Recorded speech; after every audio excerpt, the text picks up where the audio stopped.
And I stand for the victory. I see the light of glory and a holy reign. Because He lives, I praise tomorrow.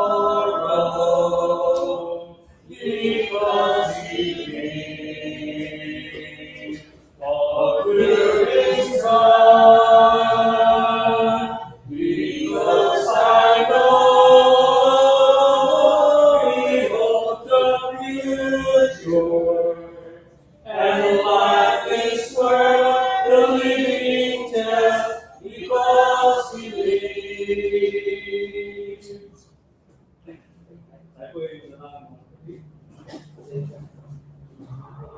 Ama namin Diyos na makapangaling sa lahat ng mga salamat po at sa mga gusto kami pinagkakabot mo upang muli kami parang ng mga padala sa kita.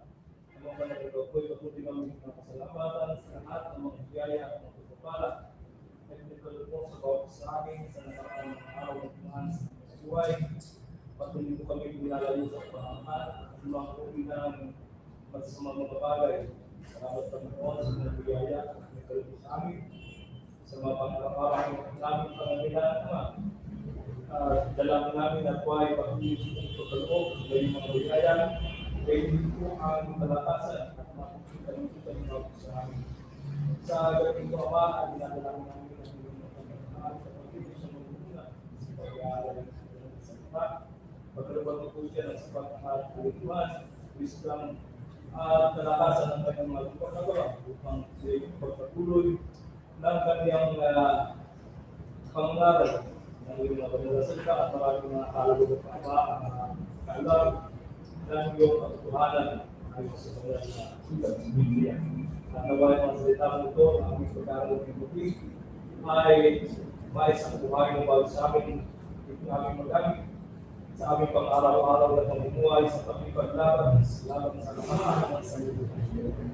Patuloy namin hinihiling Ama, daw tulad ka sa amin sa tapos na ito, hanggang sa kami nakatawag sa aming gawain. Kaya ang hinihiling namin sa mga dalangin sa iyo, sa pangalan ng Bukong ng lahat si Kristo Cruz na rin Panginoon. Amen. Amen.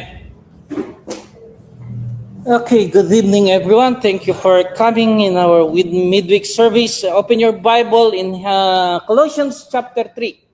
We will finish Colossians chapter 3 this evening in our series of study on the book of Colossians. 3:18 to 25 po ang bibigyan natin ng pansin. Part 13 na po tayo at subukan natin tatapusin ito next month para makapag-start na tayo ng ibang libro.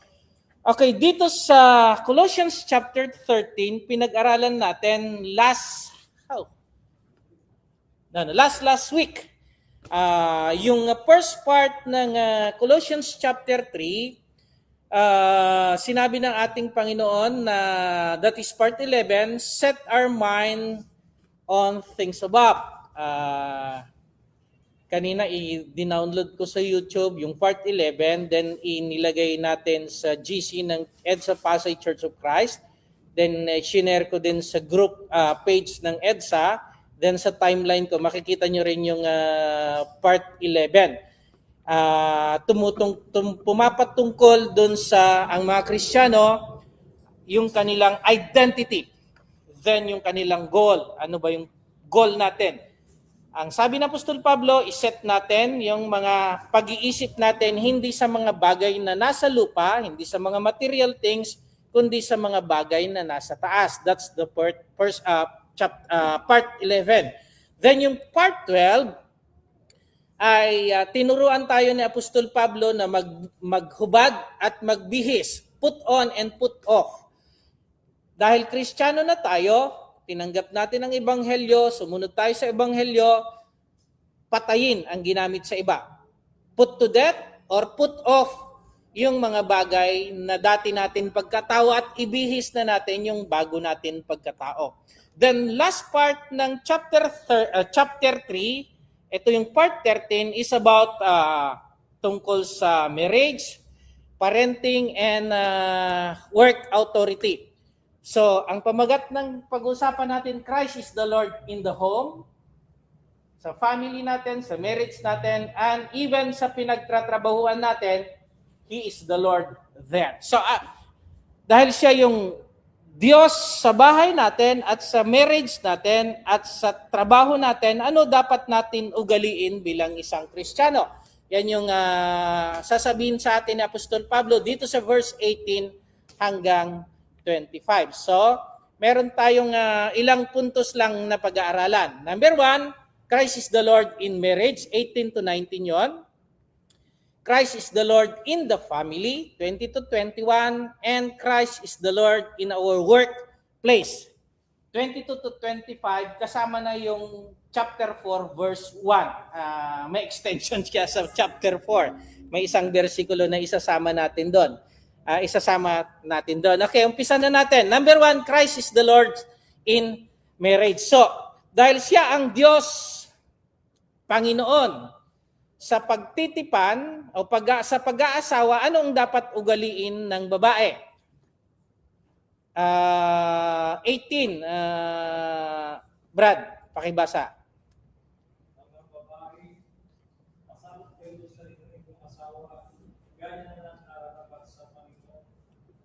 Okay. So, may utos dyan. Dahil siya ang Panginoon ng pag-aasawa, ang babae, o mga babae, mga asawa, yan, wives ang ginamit, mga asawa. Ito ay isang address, dignified address sa mga asawang babae. Kanino daw papasakop, Brad? Sa lalaki, sa asawa. Hindi sa kapitbahay o sa kumpare. Ang sinabi niya, submit to your own o pasakop kayo sa own ang ginamit, di ba? Own husband, hindi sa iba. So, ang kultura kasi ng mga Romano nung isinulat itong prison epistle na ito, ang kultura nila ay ang mga babae ay ina-address sa pamamagitan ng kanilang husband. Hindi dinedirekta na tinatawag ang mga pangalan ng babae, kundi, oy babae, asawa ni Larry, ganyan. So, ganun mag-address nung unang panahon, nung first century. Pero dito, si Pablo ay binigyan niya ng halaga yung mga asawang babae. Yan yung personal and dignified address na meron ang mga asawang babae ay may responsibilidad, may spiritual responsibility. Ano yung spiritual responsibility na yan? Yung magpasakop sa kanilang asawa. Okay, then number 2, submit. Sinabi niya, magpasakop. So, hindi napipilitan, kundi willing. Hindi persahan, kundi ito ay isang pag-response sa tawag ng Panginoon. Since Jesus is the Lord of marriage, hindi persahan yung pagpapasakop, kundi as a response to God's command o Christ's command. Okay, hindi pang-aalipin, hindi silent, hindi bulag na pagsunod o sunod-sunuran lang dahil utos ng Panginoon, kundi response mo ito sa pagsunod sa Panginoon. Then, number 3, nandyan pala. So, what submission is not? So, hindi pang-aalipin. Sa mga panahon kasi na ito ay laganap pa yung slavery. Slavery sa mga panahon na ito. Even before Christ, laganap yung slavery. So, yung submit dito ay hindi slavery, not silence o hindi katahimikan, not blind obedience then, or not inferiority. Then, what submission is? So, sa letter A, ano yung hindi pagsumite? Anong pagsumite ay hindi? Then, itong pangalawa, ano ang pagsusumite? Number 1, isang pusong sa loobin ng paggalang or a heart attitude of respect. Pagrespeto sa asawa mo, then pagrespeto sa Diyos. Kaya nga, pag under desire, it means hindi nirerespeto yung utos ng Panginoon na magpasakop. Sasabihin ng ibang asawang babae minsan, hindi, ako ang nakapag-aral. Hindi, ako yung, ako yung breadwinner. Yan. So, ang asawa ko, bopol, walang alam. Kaya ako yung nangunguna sa loob ng bahay. So, hindi gawain ng isang tunay na Kristiyano yung ganun pamamahala sa loob ng bahay dahil ang babae ang nakapag-asawa. Pinag-aralan na ang nakapag-aral o mas matalino o mas mayaman o mas maraming pera o mas magandang trabaho. Pinag-aralan na natin yan about what is a Christian homes. Then, the same din sa lalaki, hindi porket sinabi ng Biblia na magpasakop ay inaalipin na yung asawang babae. So, hindi rin ganon. Then, to your own husband. So, specific na sinabi, limited lang, kanino magpasakop sa kanyang asawa. So, as fitting, ginamit yung naaangkop. Yan. Naaangkop, as fitting. It means, the word fitting, it means according to God's design. Ito yung naaangkop bilang membro ng iglesia ng ating Panginoon. Kaya magpasakop ang mga babae sa kanilang asawa sapagkat yan ay naaangkop sa mga nakipag-isa or naging Kristiyano o sa loob ng iglesia. Yun yung ibig sabihin ng fitting o naaangkop na salita. In the Lord. So, it means siya yung Lord in the house. In marriage. Siya yung Panginoon. Siya yung nag-design ng marriage kasi. Since in Genesis chapter 2, i-design niya na yung marriage na yan, na ang babae, kailangan humiwalay, iwanan ang kanyang nanay, mga magulang. Kaya nga, pinag-aralan na natin to Brad Larry, na hindi design ng Panginoon na pag nag-asawa ka, +1 sa loob ng bahay.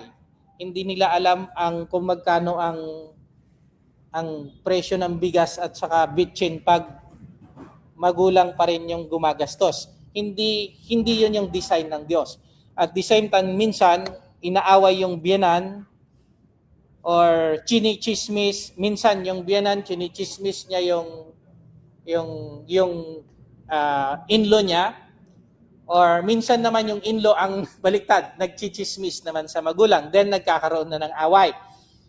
Ang design ng Panginoon ay leave or iwanan mo yung mga magulang mo at makisama ka sa iyong asawa and they become one flesh para mag-create ng bagong bahay. Hindi sinabing magdagdag. Yun kasi ang ugali ng mga Pilipino hanggat nagdedemandahan na. Dinemanda na yung biyanan, dinemanda na yung anak niya, ayan na. Kasi hindi yun yung God's design. Okay, para matuto na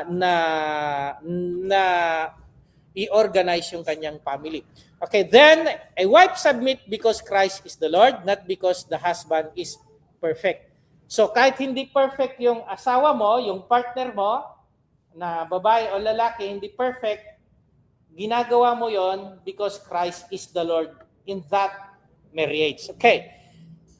Submission without love is tyranny. Then without leadership is confusion. So Christ-centered marriage bring glory to God. So meron akong since umattend ako ng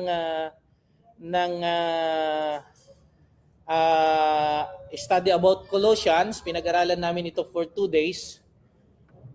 May isang payo ng isang Amerikano. Ang sabi niya, kung mag-asawa ka, wala pa tayong mga dalaga rito, sabi niya, binata. Ang sabi niya, kung mag-asawa kayo, piliin nyo yung mas mahal niya ang Diyos kaysa sa inyo.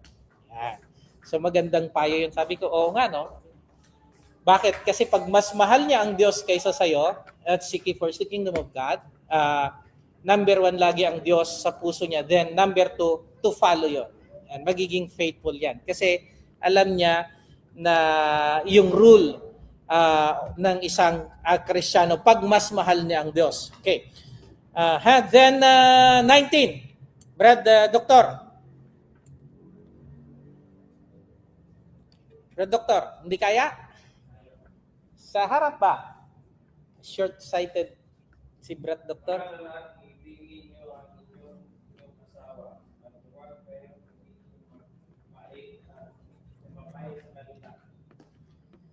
Paano kayo yung doktor? Kay pait ang apelyido ko. Huwag kayong mapait sa kanila. May problema yung asawa ko nito. So, yung verse 18, ito ay payo or command ng ating Panginoong Hesus sa mga babae. Pero verse 19, ito ay utos naman sa mga lalaki. Ang sabi niya, husband o mga lalaki, mahalin ninyo ang iyong asawa, huwag kayong maging malupit. Malupit. Bitter kasi sa English ang ginamit. Mapait. Pero sa mababaw na Tagalog, kasi sa Tagalog ginagamit ko yung mababaw na Tagalog, malupit sa kanila. So, ang asawang lalaki, hindi dapat maging malupit sa kanyang asawang babae. Yan yung utos ng Panginoon. Paano? So, husband is direct call to responsibility. So, ano yung responsibility? Responsibilidad ng husband. So, siya yung head of the family. Hindi yun privilege, kundi ito ay responsibilidad na siya yung mamumuno sa loob ng bahay. Hindi yung babae yung mamumuno, kundi responsibilidad ng babae yan. Ang lalaki yan na mamuno sa loob ng sambahayan. As Christ is the head of the church, also the family, the husband is the head of the church. Then number 2, love your wife. Sinabi doon, husband, direct call to responsibility. Then love your wives. A command, not a suggestion. So itong mahalin ninyo ang inyong mga asawa, ito ay utos ng ating Panginoon. Okay, ang ginamit dito na Greek word yung love is agape. Ano uli yung agape? Agapao o agape. Agape, it means sacrificial love.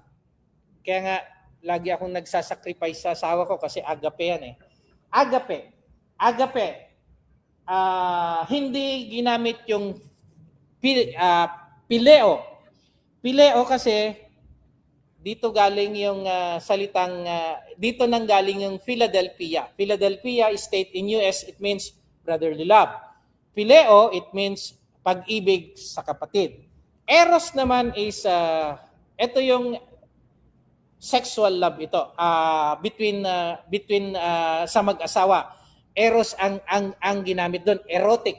Yun yung, meron kasing 4 na Greek word ng love. So ang ginamit dito na love is agape. It means sacrificial love or pag-ibig na hindi naghahanap ng kapalit. Yan yung utos ng Panginoon, hindi yan suggestion. Sacrificial love or unconditional love. Then what this love includes? Yan, nandyan, kasama yung pagsasakripisyo, yung protection, yung pagtitiis, yung faithfulness, and spiritual leadership. Kasama yung love your wives. Hindi lang basta pagmamahal, kundi kasama yan. Pagtitiis, kaya lagi akong nagtitiis sa asawa ko kasi yan ang sabi ng Panginoon. Then protection and faithfulness. Then lead as spiritual leader, hindi dominant father o dominant leader. Okay, then your wives ang ginamit. So, your wife means that's a covenant, not ownership. Pinagsama ng Diyos. That's a covenant between your spouse and God ang nasa gitna yung patibay ng covenant na yan. Okay, hindi pagmamay-ari. May mga sa bagay hindi sila Kristiyano, ginagawang slave or pagmamay-ari yung asawa. Okay, then number 4, do not be harsh or bitter or malupit sa kanila. So yan ang inutos ng ating Panginoon na huwag do not be harsh. It means yung mga angry words, hindi angry birds. Yan. So, doktor, minsan nasisigawan natin yung mga asawa natin, no? So dahil utos ng Panginoon na huwag tayong maging malupit sa kanila, it means kasama doon yung pagsigaw. Minsan nasisigawan ko talaga yung asawa ko. Then, kasama na doon yung hindi pagsunod o neglect. Yan. Kasama doon sa harsh yan o bitter. Yung pag-intimidate sa kanila, kasama din yon. Then, even doon sa kanilang emotional, yan. Mga klase na nagpapasakit sa kanila, yan. So, hindi pala dapat natin gawin yun, Brad Doktor. Verbal man or non-verbal. So, hindi pala dapat. Okay, then, meron pa. So, the gospel pattern behind the command, Christ lead by loves. Ipinakita yan ng ating Panginoon Jesus paano maging good shepherd at as the head of the family also. Then, Christ sacrifices for His bride. Ang church kasi is a bride of Christ. And He gave His life for it. Ibinigay niya ang kanyang sarili para sa iglesia. So, the same din sa lalaki. Yung love na yan ay ibibigay din natin yung buhay natin. Christ sacrificed for His bride, yung kanyang, the church. And the husband also sacrifices for his wife. So, Christ never abuses or humiliates His church. So, the same din. Dahil yan yung pattern ng pag-ibig sa isang sambahayan, yun ang sundin natin. Okay, then Colossians 3:19 teaches that authority without love become tyranny. And love without gentleness become hypocrisy. Then Christ-like love builds secure, joyful, God-honoring homes. The number 4, a husband's greatest proof of leadership is not to control but ano to, Brad Doktor? Christ-like love. Yung kagaya ng pag-ibig ni Kristo sa kanyang iglesia. So yun yung pattern natin. Yung pag-ibig ng Diyos sa kanyang iglesia, ganun din natin na ibigin ang ating asawa. Dahil yan ang utos ng ating Panginoon. Okay. So number 2 na tayo. Christ is Lord in the family. So kanina, Christ is Lord in our relationship with our husband and wife. Then, ito naman sa loob ng pamilya. So anong dapat ugaliin ng mga bata? Hannes, pakinggan. Sige Brad, Sister Crisali, pakibasa.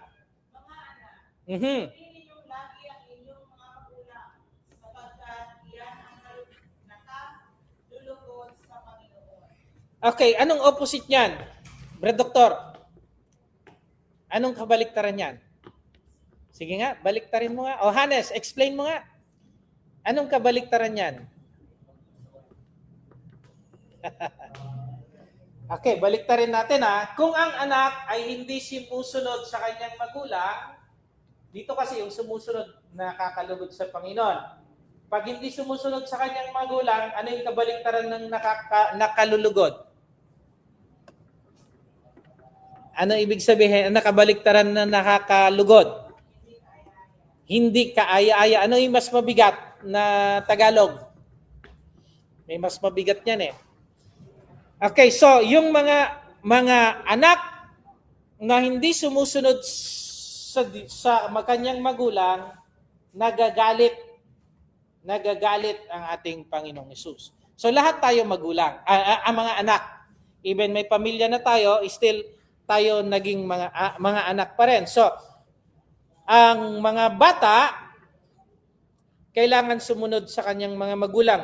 Kapag tayo ay sumusunod sa ating magulang, hindi lang sila yung sinusunod natin, kundi si Kristo. Yan. Kundi si Kristo. Kapag hindi natin sinusunod ang ating magulang, it means napapagalit natin si Kristo. It means pag nagagalit si Kristo sa atin, Hanes, saan tayo pupunta? Alam niya. Sa impyerno. So yung mga magulang na hindi nirerespeto o hindi sinusunod ang kanilang mga anak, ang mga magulang, sa impyerno ang bagsak niyan. Even every Sunday nagsasamba, even nagbabasa ng Biblia, even memorize mo pa yung Biblia, Hanes. Even preacher ka pa. Kung di sumusunod sa magulang, still, makasalanan ka pa rin kasi ang utos is obey your parents. That's a commandment. So, even preacher ka, Hanes, kung di ka sumusunod, impyerno pa rin ang bagsak mo. Kasi hindi mo nalulugod ang Panginoon. Okay. So, number 1, children personally addressed by God. Ito ay in-address niya. Then, ayaw mo na. Okay. Number 2, obey. It's an active and willing response. Hindi na pipilitan, willing. It means bukal sa loob mong sumunod. Hindi lang dahil utos, kundi bukal ito sa loob. Magkaiba yung sinusunod mo na hindi, nalabag naman sa puso mo, hindi pa rin counted yon. Ayaw na sumunod yung ano. So, what obedience involved? Hanes, makinig. Ano ang kasama ng pagsunod? Hindi lang yung inutusan ka, sumunod ka. Kasama doon yung pakikinig. Makinig ka sa magulang mo. Ang pakikinig lang sa magulang, it's a part of obedience. Number 2, agad na tumugon. So pag tinawag ka, mamaya, naglalaro ako. So, pinag-aaralan natin, delay obedience, it means disobedience. Kailangan mong gawin agad. Responding promptly or agad na tumugon. Then number 3, acting respectfully o kumilos ng may paggalang. So even sinunod mo yung nanay mo, hindi mo naman respectfully o ginalang, sumunod ka na, nagdabog-dabog ka naman, so hindi pa rin yun true obedience. Napilitan ka lang. So yun yung mga kasama sa pagsunod. Ano naman yung hindi, ayaw na, ano nangyari sa idong? Manual tayo, okay. So, what obedience is not?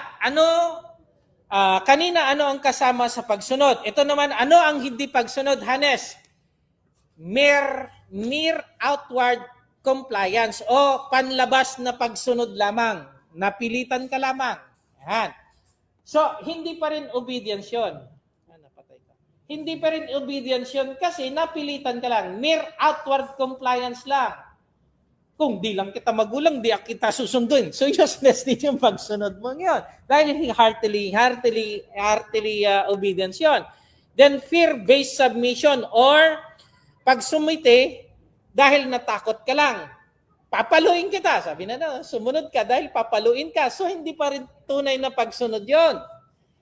Then, pangatlo, temporary convenience o pangsamantalang kaginhawaan lang. O ginawa mo yon dahil maaring may gusto ka na hingiin or ipabili.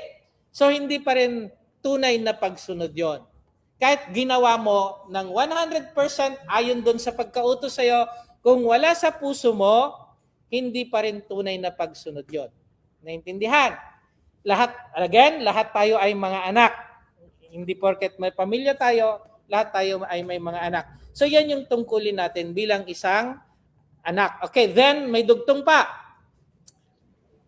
Your parents is God's appointed authority. Kailangan natin sundin dahil inutos siya ng Diyos. Exodus 20 verse 12, honor your father and your mother. Proverbs 23:22, listen to your father who gave you life. O makinig. Pakinggan, Hanes. Makinig sa iyong tatay na siyang nagbigay ng buhay mo. Makinig sa iyong magulang na siyang nagbigay ng buhay mo. Yan. Kasama dun sa pag-obey is to listen. Listen carefully. So, utos yan ng Panginoon. Then, in all things, sinabi doon, for this is well-pleasing. Nakita mo yun, Hannes? All things. All things. It means comprehensive but not absolute. Comprehensive, it means magpasaklaw ka, ngunit hindi ganap. Not absolute, it means kung mali yung inuutos, Hannes, huwag mong gagawin. Yun yung tinasabi niya, not absolute. Pag sinabing suntukin mo yon, ay huwag mong susundin. Huwag mong susundin. Or nakawin mo yon, so huwag mong susundin. Okay. Kasi hindi nakakalugod na sa Panginoon yan. Okay, then, for this is well-pleasing to the Lord. Okay, so pag sumunod tayo sa ating magulang, huwag niyong isipin para sa kanila yon. Kundi ginagawa natin lahat ng mga bagay to please God dahil yan ang utos niya. Kaya lagi kong sinasabi ito, laging magaan ang buhay kung lahat ng ginagawa natin ay iniisip natin para sa Diyos. Para sa Diyos. Even sa trabaho mamaya, Brad Doktor, ayaw ng Diyos na nagtatrabaho ka dahil nakatingin yung may CCTV dyan, mag-ayos-ayos kayo dyan. So, ayaw ng Diyos yan. Pag may mata lang yung nakakikita. Okay, makikita natin yan mamaya. Okay. So, a child who learns obedience early learns wisdom for life.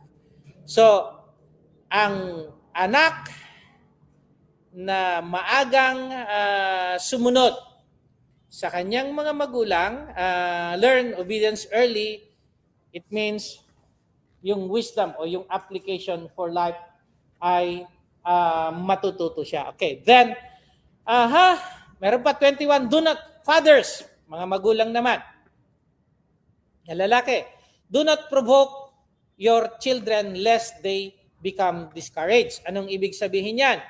Okay, so fathers, accountable leadership, dahil ikaw yung leader sa loob ng bahay, kaya in-address ng ating Panginoon yan. Do not provoke. It means do not abuse yung autoridad mo. Yan, as a father, do not provoke or wag ninyong pagagalitan ng labis ang iyong mga anak. Dahil ikaw minsan nangyayari sa atin yan, and even me, dahil ako yung tatay, masyado natin na ine-express yung authority na yan. Pero ang sabi ng Biblia, ikaw yung tatay pero wag mong abusuhin yung pagiging leader mo. Then your children, a trust not a possession. Yung ating mga anak ay they are gift from God. So i-lead natin sila na may pagtitiwala sa ating Panginoon, not to lead them as a possession, not a possession o pagmamay-ari. Dahil yan ay regalo sila ng Diyos. Do not provoke, it means wag or ano bang nakalagay diyan? Provoke your children or embitter sa iba. The word provoke means don't irritate, don't exasperate or embitter. O wag mong wag mong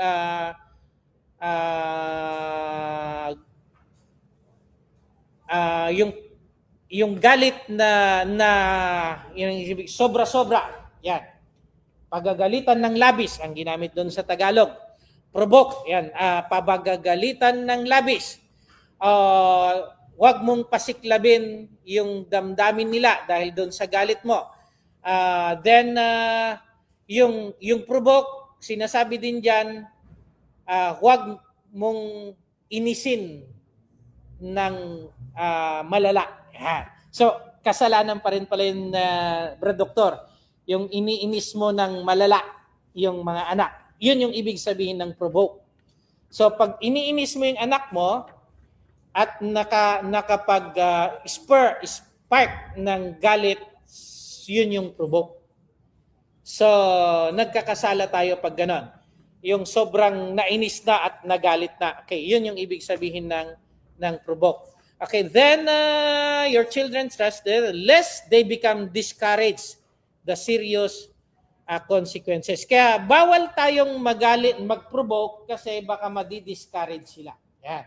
Baka masiraan sila ng loob. So, magalit man tayo, kaya nga, pagkatapos magalit, kailangan kausapin kung bakit pinalo. Bakit ka ginagawa ko yan sa dati, hindi ko pa kasi alam yung mga bagay na to. So, yung sa maliit na ba, mga anak ko maliliit, sinasabi ko na, pag pinalo, ina-explain ko kung bakit sila pinalo. Okay, then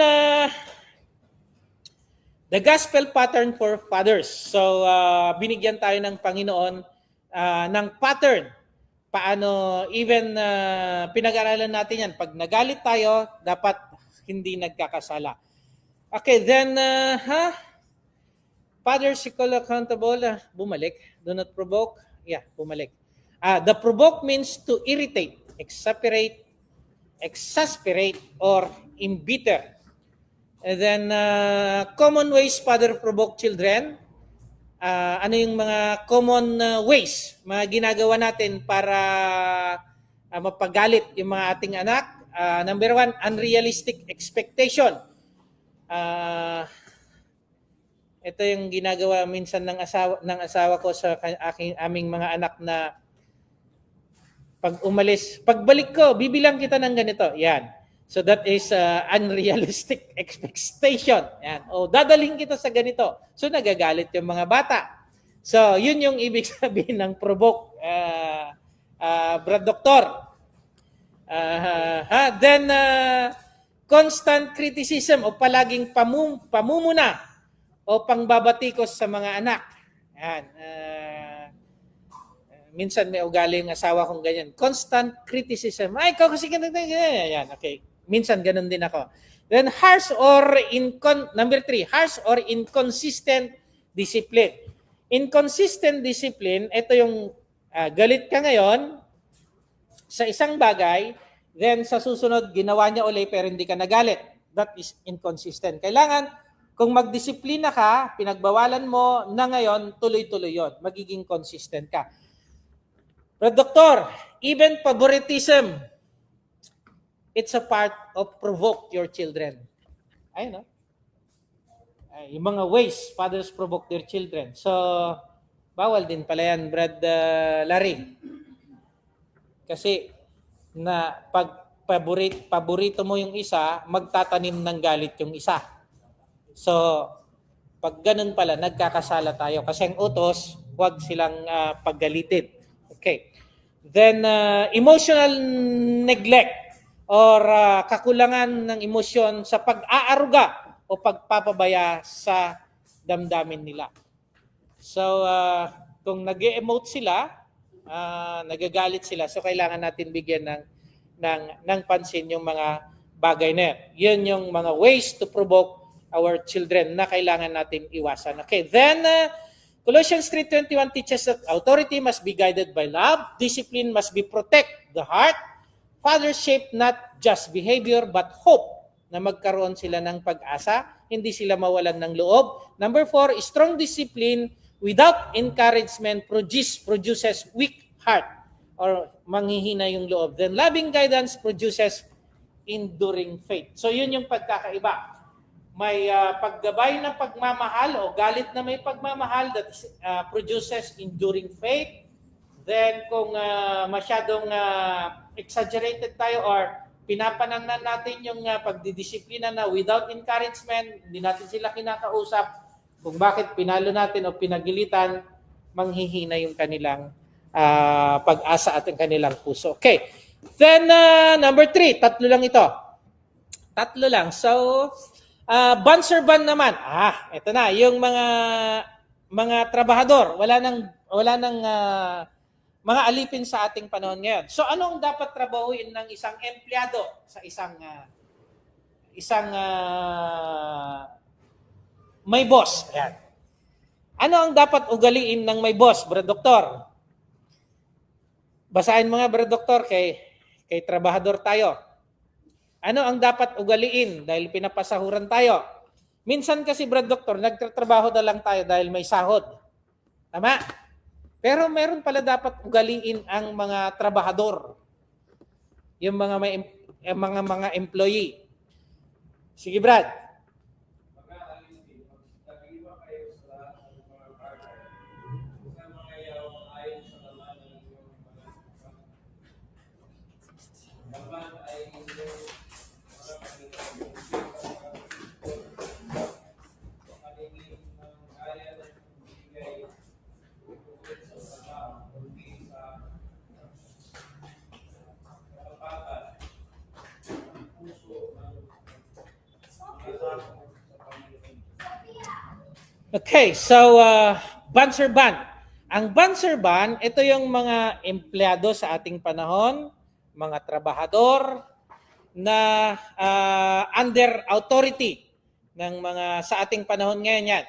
Okay, then obey in all things. So, sumunod tayo in all things daw, sa lahat ng bagay. Yan yung faithful responsibility natin dahil binabayaran tayo. So, kapag sumunod tayo sa kanila, isipin natin na yun ang utos ng Diyos, ang Diyos ang sinusunod natin. Para hindi mabigat. Kasi minsan, yung amo natin ay matapang. So, galit tayo minsan sa kanya. So, minsan yung ibang utos, Brad Doktor, hindi natin ginagawa. Pero isipin mo, hindi ka nagtatrabaho lang para sa kanya, kundi yan ang utos ng Panginoon. In all things kasi ang ginamit. Obey in all things. It means comprehensive. Hindi disobedience. Pag dinisobey natin yung boss pala natin, we disobey God.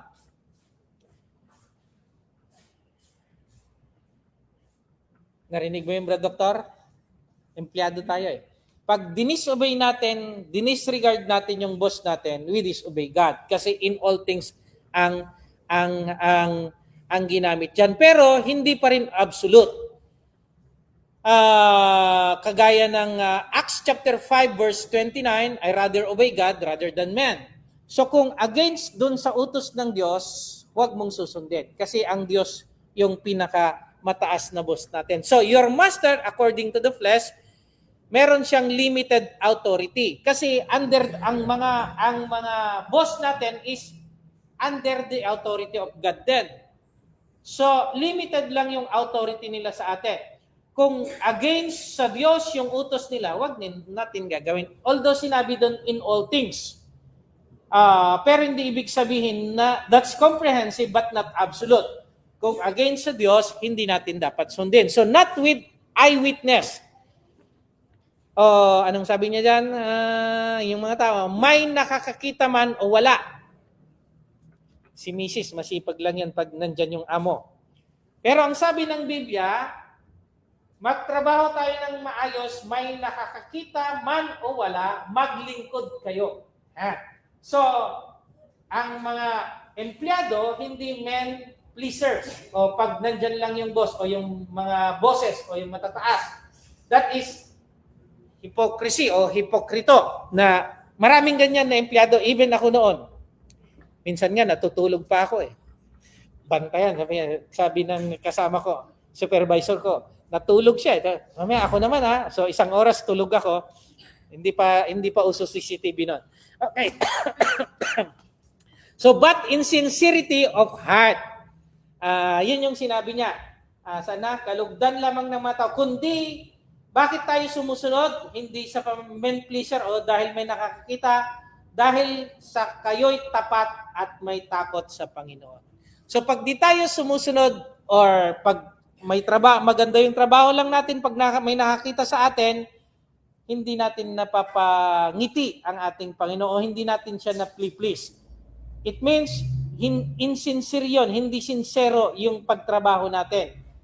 Ginagawa natin yung mga bagay na yun, yung word na fear, fear hindi yung kagaya ng takot sa kamatayan, takot sa walang pera. Fear, it means reverence. That's the Greek word meaning.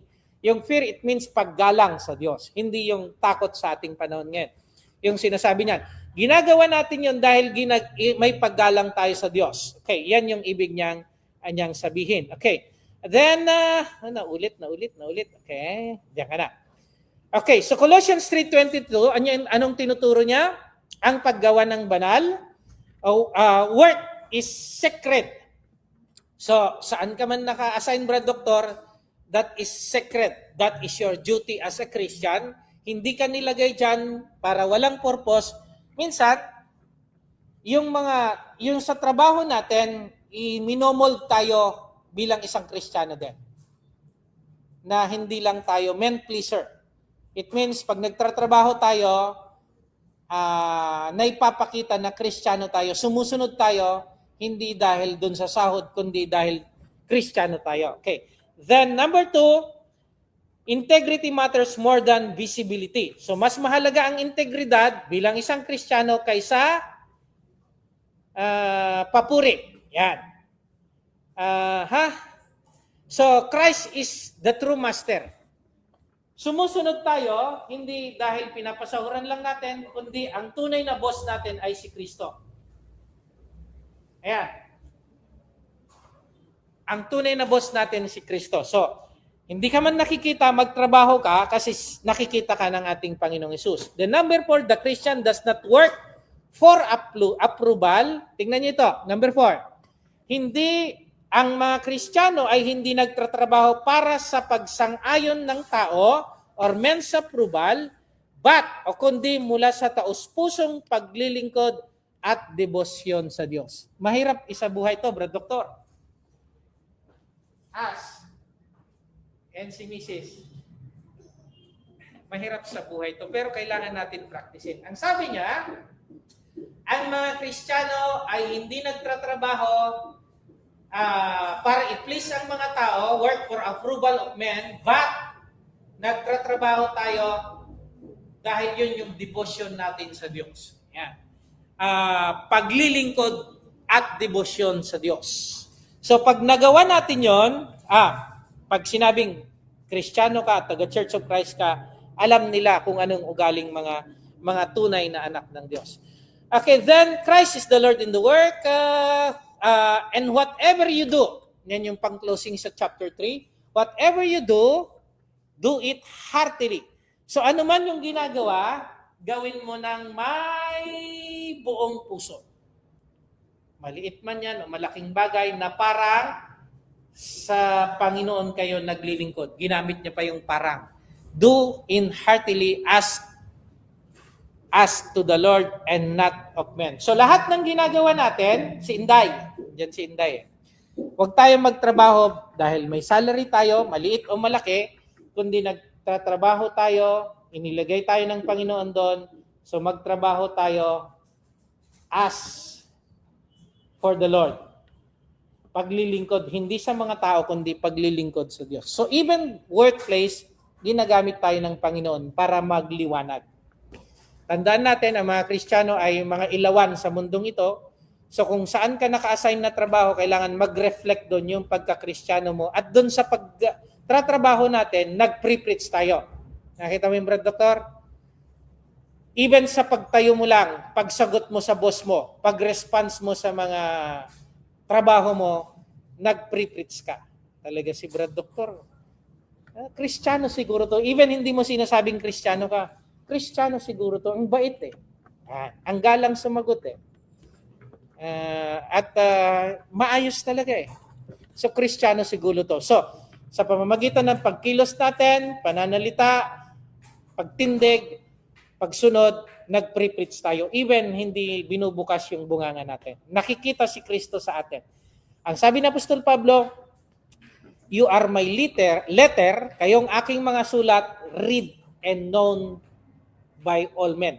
So yung kilos ng isang Kristiyano, na i-pre-preach natin ang ating Panginoong Hesus. Nababasa yung sulat ng ating Panginoong Hesus sa pamamagitan ng ating kilos. Yun yung sinasabi nito.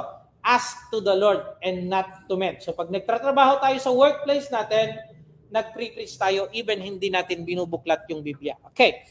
So whatever you do, division between sacred and secular. So Corinthians 10:13, whether you eat or drink, do all the glory of God. Then whatever you do all in the name of the Lord. So ano man ang ating ginagawa, yun yung sinasabi niya dyan. Okay, then do it heartily from deep of the soul. Heartily nga. what heartfelt work looks like. Excellent, not laziness. So pag laziness tayo, tamad tayo sa ating workplace, Brad Doktor, it means hindi natin nasusunod ang ating Panginoong Hesus. Yan. At wala pa tayong bonus pagdating ng December, Brad Doktor. Yan. Then, joy, not resentment. Hindi sama ng loob. Then, faithfulness o katapatan, hindi mga madadaling paraan o shortcut. Okay na yan, okay na yan, pwede na yan. Okay, hindi. Dapat buong puso yung pagtatrabaho natin. Okay. Then, knowing that from the Lord, you will receive the reward. So even sa workplace pala natin, papanagutan natin yun pagdating ng araw. Magkakaroon tayo ng reward. Kung bad yung ginawa natin sa work natin, bad reward din. Kung good yung ginawa natin sa workplace natin, good reward din.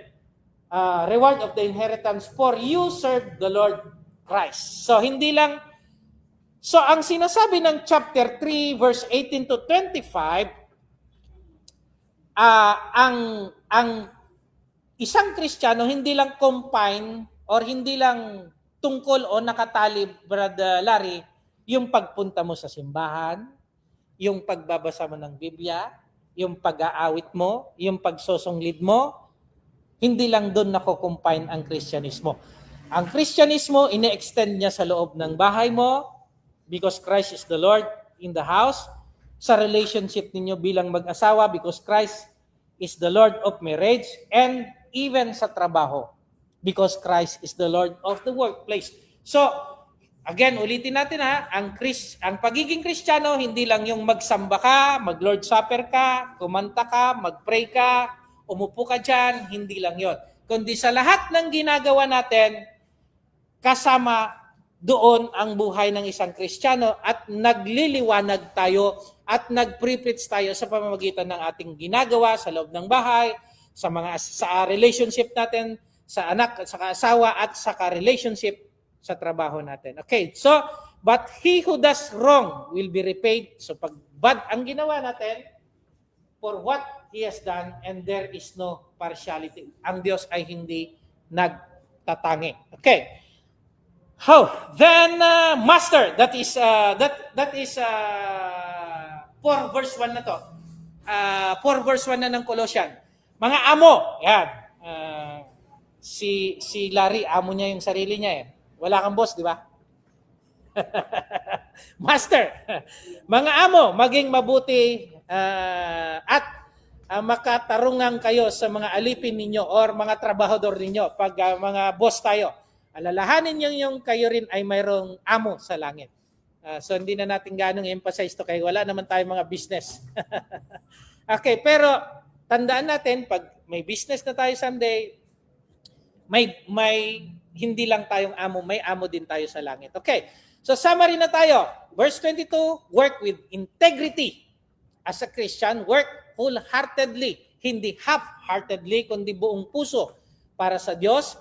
Then 24, work with hope of eternal reward. Then work with reverence for God's justice or for God's glory. Then, sige Brad, picturean mo. Okay, then conclusion tayo. 18 to 25 teaches us one unifying truth. Jesus Christ is not only Savior, He is Lord in the house, in the relationship, and in the workplace. Then, nandyan pala, Lord over marriage, parenting, Lord over work. Yan yung tatlong yan. Not only Savior, hindi lang tagapagligtas, siya rin yung namumuno. Pag sinabi mong Panginoon kasi, siya yung head of that, or Lord, or King, doon sa marriage natin. And even in parenting natin. So Lord over authority and accountability. Okay, so Christian faith is not proven by work alone.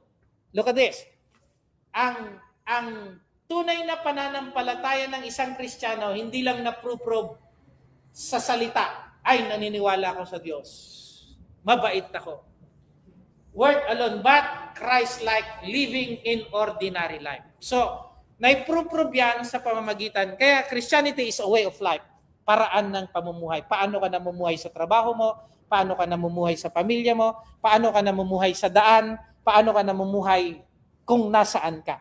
Yan. That is a way of life. Okay, final call. Let Christ rule your home. Let Christ rule your work.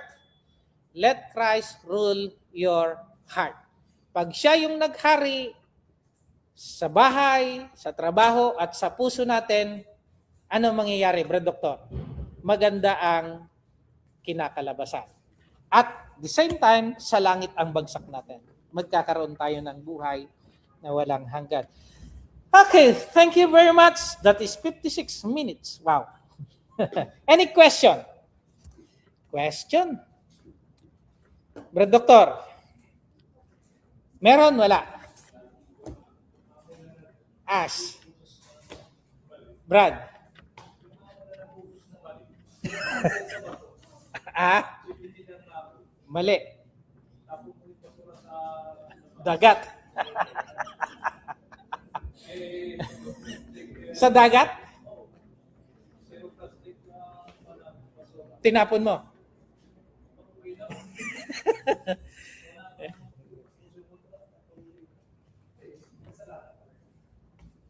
So, ang sabi niya kanina, obey comprehensive but not absolute. Pag mali, wag mong susundin. Sir, bawal yan, baka mahuli tayo. Okay, may isang attendance tayo live. Good evening po. Brad, isang kanta, then closing prayer.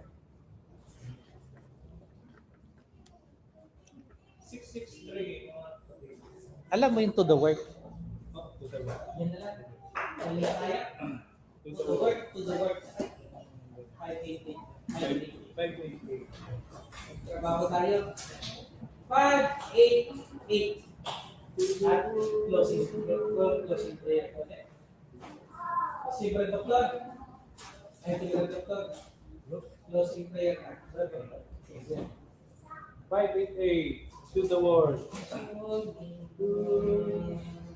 To the world, to the world, we are servants of God. Let us follow the path that our Master has trod. With the palm of His counsel, the strength to renew. Let us do with our might what our hands find to do. Toiling on, toiling on, toiling on, toiling on, toiling on. Let us focus, let us walk separate, and labor till the Master come. To the work, let the hungry be filled. To the fountain of life, let the weary be led. In the cross and its flower, our glory shall be, while we bear out the tidings, salvation is free. Toiling on, toiling on, toiling on, toiling on. Let us hope and trust, let us celebrate, and labor till the Master's come.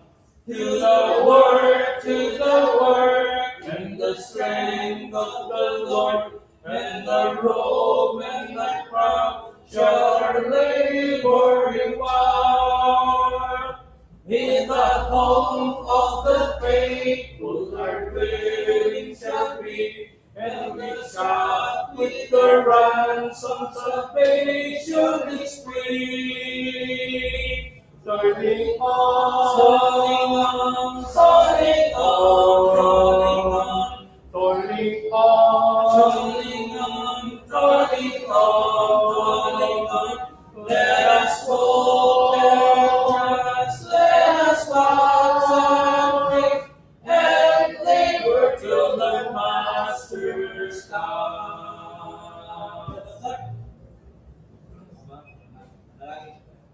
Maraming salamat sa inyong gabi,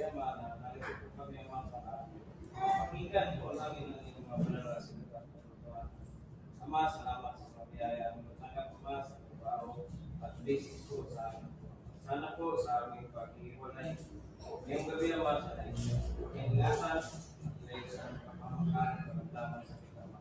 Lalo-lalo na po sa aming mga kapatiran na wala sa aming panaman, sana po hindi po sila gabayan, ingatan, ilayo rin po sila sa kapamakan, karamdaman. Maraming salamat po sa aming napakinggan ngayong gabi. Katulong po ito sa aming mga estudyante para nailangan naman at nasa isa puso isip po namin na mas ayon sa inyong kagustuhan. Maraming panungin na sa inyong mga aming Diyos, mangyarihan sa lahat. Kuha ng sunod palaging sa panahon sa kanan.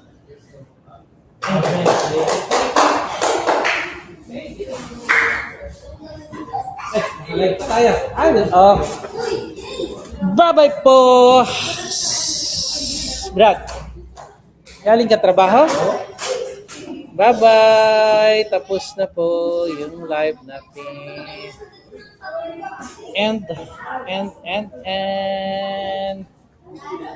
And stream. Ayaw.